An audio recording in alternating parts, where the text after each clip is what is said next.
صدقہ فطر واجب ہے۔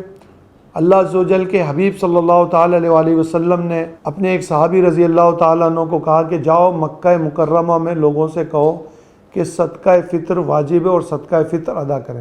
صدقہ فطر کے بارے میں کہ جب تک کہ صدقہ فطر نہ ادا کر دیا جائے روزہ زمین و آسمان کے درمیان معلق رہتا ہے۔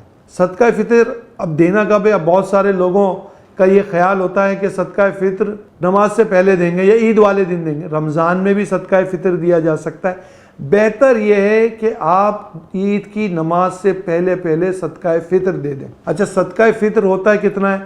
صدقہ فطر 2.25 سیر گندم کے مطابق ہوتا ہے۔ اب آپ اگر گندم سے دینا چاہیں تو اس کے مساوی رقم 140 یا 150 روپے بنتی ہے، اس سے دے دیں۔ صدقہ فطر کشمش سے بھی دیا جاتا ہے اور صدقہ فطر کھجور سے بھی دیا جاتا ہے۔ تو آپ کی جیسی استطاعت ہے اس طرح صدقہ فطر دیا جائے۔ یہ یاد رکھیے گا فارمولہ، جس پر زکوٰۃ فرض ہے اس پر صدقہ فطر واجب ہے۔ دینا کن کو ہے؟